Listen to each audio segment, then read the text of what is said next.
मेरा गुनाह।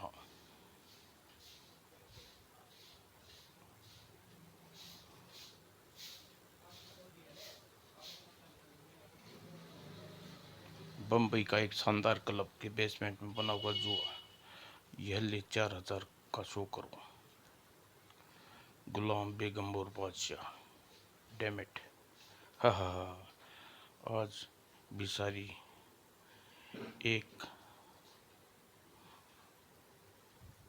रकम हार गया। आज भी सारी रकम हार गया।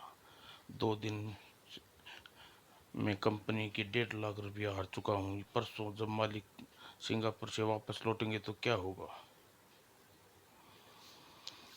उन्हें पता लग गया तो मुझे जेल भिजवा देंगे।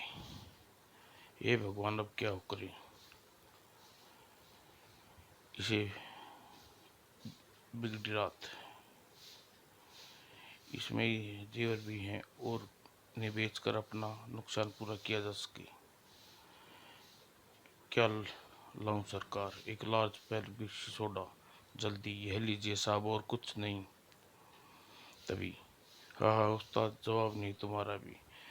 वैसे उस्ताद, इस माल में तुम्हारा कितना कमीशन बनेगा? 2.5 लाख। ओ क्या? आज रात 2:30 बजे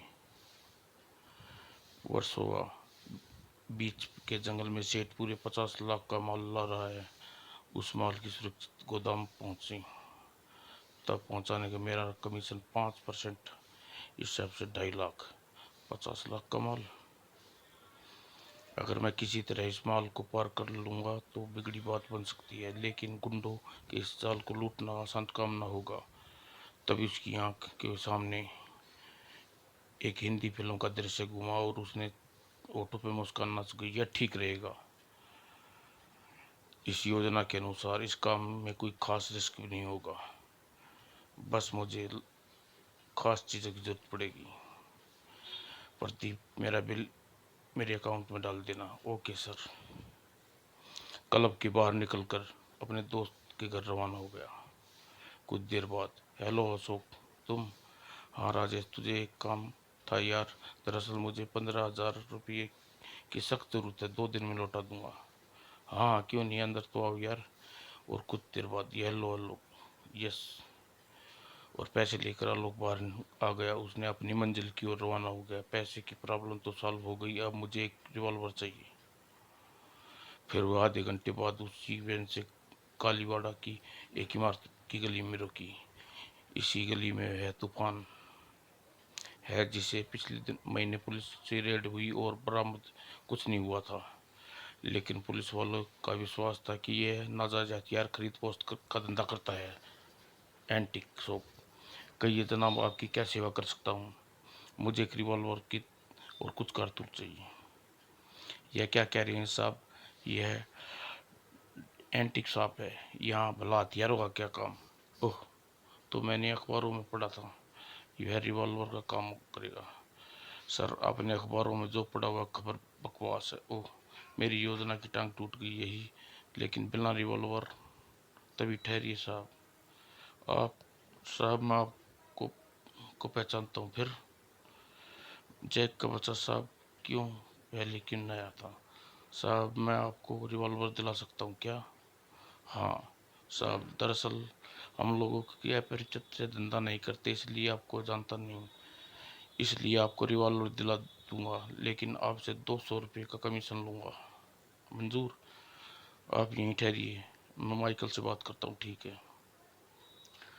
दुकान पर आकर, माइकल, मैं उस बाबू को पहचानता हूँ, तुम मुझे रिवॉल्वर दे दो। लेकिन तुम उसे कैसे पहचानता जैक? पहले मैं जिस फैक्ट्री में काम करता था वहाँ का मैनेजर था। ठीक है, बुला लो उसे। बुलाता हूँ। माइकल, तुम उसे 200 रुपये की कमीशन लूँगा। तू साला हल्का। ठीक है, बुला उसे। बाहर आकर, चलो साहब। अंदर आकर, जैक, तू साहब को पीछे वाले कमरे में बिठा, मैं इसे सामान लाता हूँ। ठीक है। और कुछ सामान, यह देखिए साहब, velvet stock made is England, एकदम चौकस। कीमत 10,000। लेकिन मुझे 60 मुफ्त लूँगा। इसकी टेस्टिंग भी करोगे? ओके। मेरे 2 आदमी यानी 400 पक्के। यह लो, टेस्ट करो। कहाँ? इस कमरे में है, कमरा सोनपुर का हूँ। ठाई ठाई। ठीक है, ये लो 10,000, थैंक यू साहब। रिवॉल्वर लेकर लोग बाहर निकला। साहब आपकी की काम हो गया, मेरा कमीशन दो। हाँ हाँ, क्यों नहीं, ये अपने 200 रुपये। चलो साहब, 200 रुपये माइकल से भी ले लूँ। ही। उधर आलोक वहां से सीधा एक ऑडियो कैसेट की दुकान में पहुंचा। कुछ क्षण बाद, सरदार साहब मुझे 48 127 352 नंबर की कैसेट निकाल के दीजिए। उन लो जी। कल वहां से निकलकर कुछ कदम और काम करता रहा, फिर वह घर वापस पहुंच गया। 10 बजे थी। टिन टिन, विजय अपना स्टीरियो अपने कमरे में लिया। जी पिताजी। कुछ क्षण बाद, यह लीजिए पिताजी। और मम्मी पूछ रही थी आपको खाना गर्म कर दें क्या? मम्मी, बेटे मम्मी से कहो भूख नहीं है और मुझे डिस्टर्ब मत करना जी। विजय के जाने के बाद आलोक ने सोनी की अपने काम में जुट गया। कुछ देर बाद, अब ठीक है, कट। पिताजी इस समय स्टूडियो लेकर कहाँ जा रहे हैं? फिर रात के ठीक 12:30 बजे चारों चोर के अंदाज में घर से निकला और कुछ क्षण सुनसान जगह वैन रोक कर वैन की नंबर प्लेट चेंज करने लगा। कुछ देर बाद, मेरी योजना अंजाम देने के लिए यह स्थान उपयुक्त होगा, नंबर प्लेट करने के वहां से रवाना हो गया। खट खट। यह दूरबीन संभाल कर बैठ गया। अभी 1 बजा है, यानी मुझे 1.5 घंटा और इंतजार करना होगा। दूसरी ओर राघवन 2:30 बजे हैं। जंगल यहाँ 50 लाख का माल बेच पर लाने वाला है। तुम्हें क्या करना है तुम अच्छी तरह जानती हो। यस बॉस, काम पूरी होशियारी से होना चाहिए, आप फिक्र न कीजिए बॉस। जगन, तुझे आज पता चलेगा कि कीर्ति भाई से दुश्मनी लेने का क्या अंजाम होता है। उधर शायद वे लोग आ गई। हाँ, दिवाकर और साथी हैं। कुछ देर बाद सिग्नल पाकर स्टीमर किनारे आ गया। हेलो दिवाकर, माल लाए हो? बिना माल मेरा यहाँ आने का क्या काम साइमन? सुलेमान, ब्रीफ केस में साइमन को दे दो। ओके गुरु। ओके, यह अपना माल संभालो। ये लो अपना माल, थैंक यू। ओके दिवाकर, हम चलते हैं। ओके। ओह, मुझे टैप ऑन कर देना चाहिए। तभी धाएं धाएं। यह देखकर आलोक स्वयं बुरी तरह चौंका। ओह, गैंगवार। धाएं धाएं धाएं धाएं धाएं। इस झगड़े में स्मगलिंग का सामान कुछ दूर लवारिस पड़ा था। लगता है यह कीर्ति भाई के आदमी है। धाएं धाएं धाएं। तभी पी। ओ पुलिस, भागो भागो पुलिस भागो। देखते ही देखते मैदान साफ। कुछ क्षण बाद, यह है 50 लाख का माल। घर पर जाकर इसके दर्शन करूंगा। चट्टानों की ओट में उसने अपने सामान समेटा और वैन में रख दिया और फिर वहां से रवाना हो गया। अब जाकर गहरी सांस में सांस आई। जैसे ही मुख्य सड़क पर पहुंचा, पुलिस पी। अरे, यह तो इधर मुड़ गई। जिसे इसका मतलब पुलिस को घटना की खबर मिल गई। रास्ते रास्ते में एक जगह उन्हें रोककर नंबर प्लेट चेंज की और फिर घर की ओर रवाना हो गया। कुछ देर बाद पिताजी आ गए। पिताजी जब यहाँ से गए थे तो उनके हाथ में स्टीरियो, कंधे पे बैग और वापसी में यह क्या, 2 पैकेट। आलोक सैनी लेकर सीधा अपने बेडरूम पहुंचा। देखो पैकेट में 50 लाख के मूल्य का क्या है। अरे, इसमें तो ब्राउन शुगर है। इसे ठिकाने लगाकर यहाँ खतरे का काम है।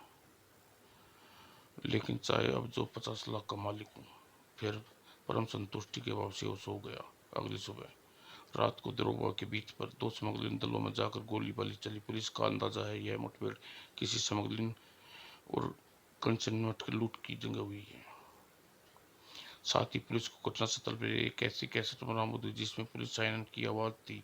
इस कैसेट से मिलने से लगता है कि वहाँ तीसरी पार्टी मौजूद थी जो बम्बई फिल्म स्टाइल में माल उन दोनों दलों से धोखा देकर छीन ले गई। इसके अलावा पुलिस को घटनास्थल पर एक स्टॉक रिवॉल्वर भी मिला है जिसका नंबर 984 है। पूरी खबर पढ़कर विजय कांप गया। अरे बाप रे, इस हिसाब से तो तीसरी पार्टी में थी, लेकिन पापा ने ये ऐसा रास्ता क्यों अपना लिया, सोचकर वह भाव नहीं था। मुझे किसी तरह पिताजी के बेडरूम में देखना चाहिए कि पैकेटों में क्या है। और फिर अरे, तो उसी रिवॉल्वर सीरियल नंबर जो कल बाबू मेरे से खरीद कर ले गई थी। तो क्या वह बाबू ठग था? लेकिन जैक तो कहता था कि यह किसी कंपनी का मैनेजर है। फिर माइकल ने उन जैक के घर पहुंचा। माइकल, तुम सुबह सुबह कैसे? जैक, बाबू कौन था? कल मेरे से रिवॉल्वर ले गया था। लेकिन माइकल, क्या है? बाबू का क्या लेना देना है? यह अखबार देख। अखबार पढ़ा। वो तो यह बात है। अब बोल, कौन था बाबू? जी माइकल, तुम जानते हो कि मैं पॉकेट में कुछ नहीं बताता। क्या मतलब? मतलब यह है कि जानकारी बेचकर तुम्हें नामा मिलेगा और उससे आधा मेरा हिस्सा होगा। मंजूर। अब बोल, कौन था? वह ग्रेटर इंस्पेक्ट का मैनेजर आलोक सैनी है। आलोक सैनी अपने घर के ऑफिस में जाते ही विजय ने उसके कमरे में पहुंचा। शेरदी पूरा बेडरूम छान मारा, लेकिन वे पैकेट नहीं मिले। लगता है पिताजी ने दोनों पैकेट अलमारी में सरका दिए हैं, लेकिन यह खुला कैसे? स्टोर में पुरानी चाबियों की गुच्छा निकाल कर लाता हूँ, शायद उनमें से कोई चाबी लग जाए।